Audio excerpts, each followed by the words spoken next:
अगर आप मेरे चैनल पर नए हैं तो प्लीज़ मेरे चैनल को सब्सक्राइब कर दीजिए और बेल आइकन को दबा दीजिए, जिससे मेरे सारे वीडियोस आपके पास पहुंच सके। तो मैं आज जीवित पुत्रिका की, जो कि जितिया भी कहते हैं, उससे जुड़े हुए मैं ब्लॉग लेके आई हूँ और उससे जुड़े हुए कहानियाँ, कथा जो होती हैं वो मैं आपको सुनाएंगी। तो आइए देखते हैं हम पूजा और उनकी कथा सुनते हैं कि क्या गरुड़ और जीव मुतवाहन जी से जुड़ा हुआ कथा कहानी है। हम आइए देखते हैं और सुनते हैं उनकी कथा। और उसी में सियारिन और चिल्ली भी कहानी में जुड़ी हुई हैं। तो आइए हम कथा पूरा सुनते हैं। और हमारी माता श्री ने यहाँ पूजा किया है जितिया रख के, और यह पर्व अपने संतान की सुख समृद्धि और लंबी उम्र के लिए की जाती है। तो मैं यहाँ आपको कथा के माध्यम से बताऊंगी। फिर मैंने यहाँ माँ को सिंदूर किया, उन्होंने कहा था सिंदूर करने के लिए, तो मैं यहाँ कर दी। मेरा इसमें छोटे छोटे से अपने ब्लॉग भी शेयर करती हूँ मैं, वही मैं कुछ कुछ दिखा दूँगी आपको। बाकी इस आगे मैं पूरी कथा सुनाऊँगी, आप सुनिए।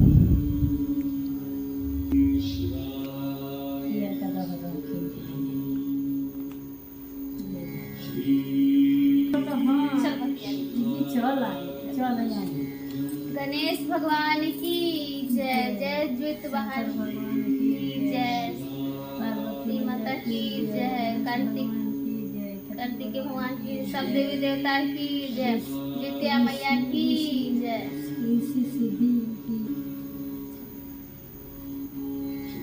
एक बार नैमिषारण्य के निवासी ऋषियों के संसार में कल्याणार्थ सूत जी से पूछा, हे सूत, कराल काली काल में लोगों के बालक किस दीर्घायु होंगे? सो कह। यशोद जी बोलते हैं, जब द्वापर का अंत और कलयुग का प्रारंभ था, उसी समय बहुत सी शोकाकुल स्त्रियों ने आपस में सलाह की कि क्या इस कली में माता के जीवित रहते पुत्र मर जाएंगे।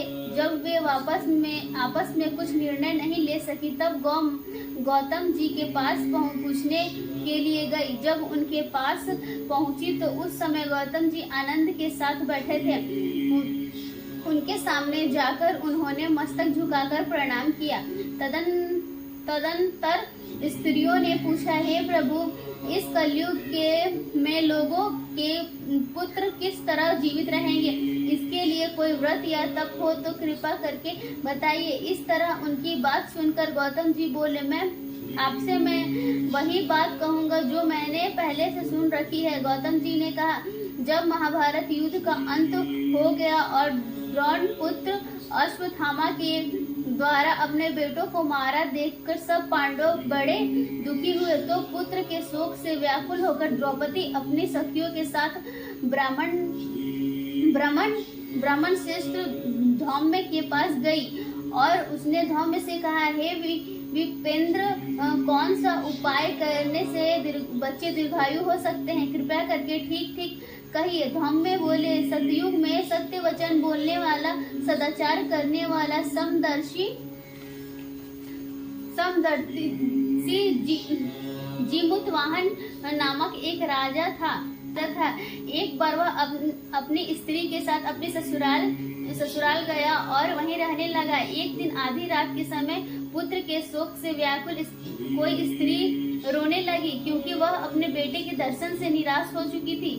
उसका पुत्र मर चुका था। वह रोती हुई कहती है, हाय, मुझ बूढ़ी माता के सामने मेरा बेटा मरा जा रहा है। उसका रुदन सुनकर राजा जीव मुतवाहन का तो मानव हृदय विदीर्ण हो गया। वह तत्काल उस स्त्री के पास गया और उसने पूछा, तुम्हारा बेटा कैसे मरा? बूढ़ी ने कहा, गरुड़ प्रतिदिन आकर गांव के लड़कों को खा जाता था। इस पर दयालु राजा ने कहा, माता, अब तुम रो मत, आनंद से बैठो, मैं तुम्हारे बच्चों को बचाने का यत्न करता हूँ। ऐसा कहकर राजा उस स्थान पर गया जहाँ गरुड़ आकर प्रतिदिन मांस खाया करता था। उसी समय गरुड़ भी उस पर टूट पड़ा और राजा के शरीर का मांस खाने लगा। जब अतिशय तेजस्वी गरुड़ ने राजा का बायां अंग खा लिया तो झटपट राजा ने अपना दाहिना अंग फेर कर गरुड़ के सामने रख दिया। यह देखकर गरुड़ जी ने कहा, देव योनियों में तुम कौन हो? तुम मनुष्य तो नहीं जान पड़ते। अच्छा, अपना जन्म और कुल बताओ। पीड़ा से व्याकुल मन वाले राजा ने कहा, हे पक्षीराज, इस तरह के प्रश्न करना व्यर्थ है। तुम अपनी इच्छा भर मेरा मांस खाओ। यह सुनकर गरुड़ रुक गए और बड़े आदर से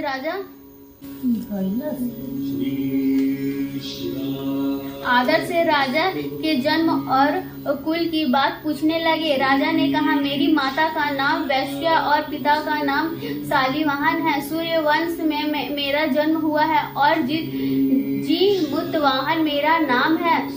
राजा की दयालुता देखकर गरुड़ ने कहा, हे महाभाग, तुम्हारे मन में जो अभिलाषा हो वह वर मांगो। राजा ने कहा, हे पक्षीराज, यदि आप मुझे वर दे रहे हो तो वर दीजिए कि आपने अब तक जिन प्राणियों को खाया हो वो जीवित हो जाएं। हे स्वामिनी, अब से आप यहाँ बालकों को ना खाएं और कोई ऐसा उपाय करें कि जहाँ जो उत्पन्न हो वे लोग बहुत दिनों तक जीवित रहें। धौम्य ने कहा कि पक्षीराज गरुड़ राजा को वरदान देकर स्वयं अमृत के लिए नागलोक चले गए। वहां से अमृत लाकर उन्होंने उन मरे मनुष्यों की हड्डियों पर बरसाया। ऐसा करने से सब लोग जीवित हो गए जिनको कि पहले गरुड़ ने खाया था। राजा के त्याग और गरुड़ की कृपा से वहां वालों को कष्ट दूर हो गया। उस समय राजा के शरीर की शोभा दुनी हो गई थी। राजा की दयालुता देखकर गरुड़ ने फिर कहा, मैं संसार के कल्याणार्थ एक और वरदान दूंगा। आज अश्विन कृष्ण सप्तमी से रहित शुभ अष्टमी तिथि है। आज ही तुमने यहाँ की प्रजा को जीवन दान दिया है। हे वत्स, अब से यह दिन ब्रह्म भाव हो गया है, जो मूर्ति भेद से विविध नामों से विख्यात है। वही त्रिलोकी से पूजित दुर्गा अमृत प्राप्त करने के अर्थ में द्वित पुत्रिका कहलाई है। सो इस तिथि को जो स्त्रियां उस जीव पुत्रिका की और कुछ की आकृति बनाकर तुम्हारी पूजा करेंगी तो दिनों दिन उनका सौभाग्य बढ़ेगा और वंश की बढ़ती होती रहेगी। हे महाभाग, इस विषय में विचार करने की आवश्यकता नहीं है। हे राजन, सप्तमी की रहित और उदया तिथि की अष्टमी को व्रत करे, यानी सप्तमी वृद्ध अष्टमी जिस दिन हो उसी दिन व्रत ना करे, शुद्ध अष्टमी को व्रत करे और नवमी को पारण करे। यदि इस पर ध्यान ना दिया गया तो फल नष्ट हो जाएगा और सौभाग्य को अवश्य नष्ट हो जाएगा। जीवमुत वाहन को इस तरह का वरदान देकर गरुड़ वैकुंठ धाम को चले गए और राजा भी अपनी पत्नी के साथ अपने नगर को वापस चले गए। धौम्य द्रौपदी से कहते हैं, हे मुनि, मैंने अतिशय दुर्लभ व्रत तुमको बताया है। इस व्रत को करने से बच्चे दीर्घायु होते हैं। हे देवी, तुम भी पूर्वोक्त विधि से यह व्रत और दुर्गा जी का पूजन करो तो तुम्हें अभिलषित फल होगा। मुनिराज धौम्य की बात सुनकर द्रौपदी के हृदय में एक प्रकार का कौतूहल उत्पन्न हुआ और पूर्वसनी स्त्रियों को बुलाकर उनके साथ यह उत्तम व्रत किया। गौतम ने कहा, यह व्रत और इसके प्रभाव को किसी एक चिल्ही ने सुन लिया और अपनी सखी सियारिन को बताया। इसके बाद पीपल के वृक्ष की शाखा पर बैठकर उस चिल्ली ने और उस वृक्ष के खोते में बैठकर सियारिन ने भी व्रत किया। फिर वही चिल्ली किसी उत्तम ब्राह्मण के मुंह से यह कथा सुन आई और पीपल के खोते में बैठी हुई अपनी सखी को सुनाया। सियारिन ने आधी कथा सुनी थी कि उसे भूख लग गई। वह उसी समय 100 से भरे हुए शमशान में पहुंची। वहां उसने इच्छा भर मांस का भोजन किया और चिल्ली बिना कुछ खाए पिए रह गई। सवेरा हो गया। सवेरे वह गौशाले में गई और वहां से गौ का दूध पिया। इस तरह नवमी को उसने पारण किया। कुछ दिनों बाद वे दोनों मर गई और अयोध्या में किसी धनी व्यापारी के घर जन्मी। संयोग से उन दोनों का जन्म एक ही घर में हुआ, जिसमें सियारिन ज्येष्ठ हुई और चिल्ली छोटी। वे दोनों सभी शुभ लक्षणों से युक्त थी, इसीलिए बड़ी लड़की काशीराज के और छोटी उसके मंत्री के साथ ग्रहपत्य अग्नि के सामने विधिवत ब्याही गई, दोनों का ब्याह गई। पूर्व जन्म के कर्म फल से वह मृग नयनी रानी हुई और जिस किसी की संतान का उत्पन्न करती वह मर जाती थी। और पूर्व जन्म की बातों का स्मरण करने वाली मंत्री की पत्नी को अष्ट वसुओं से तेजस्वी 8 पुत्र उत्पन्न हुए और सभी जीवित रह गए। अपनी बहन के पुत्रों को जीवित देखकर ईर्ष्यावश मतलब जलन हो गई।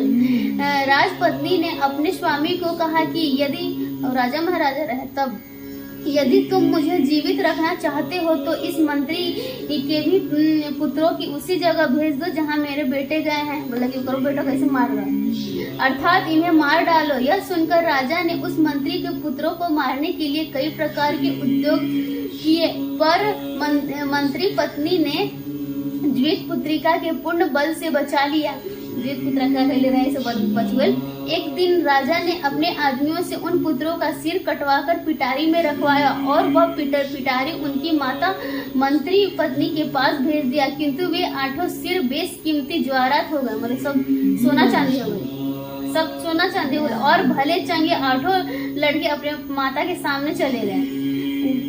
जो कटर रहे वो ज्वारात हो गए और उन्हीं का अच्छा भी हो गया सब। भले चंगे आपस लौट चले। उनको जीवित देखकर राजपत्नी को बड़ा विस्मय हुआ, विषम हो गई, विस्मय चढ़ गया।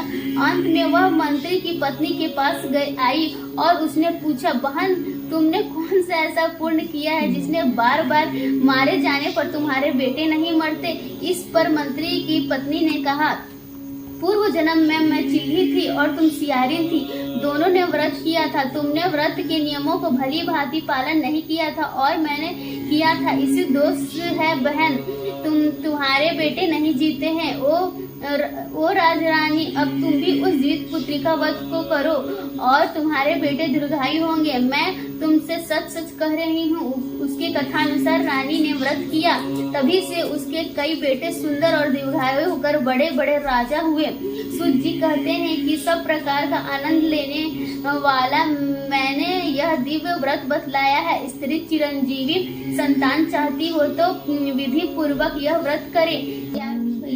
भगवान की जय, ज्योति वाहन की जय, माँ दुर्गा की जय, शंकर भगवान की जय, गणेश देवता की जय, सब देवी देवता की जय।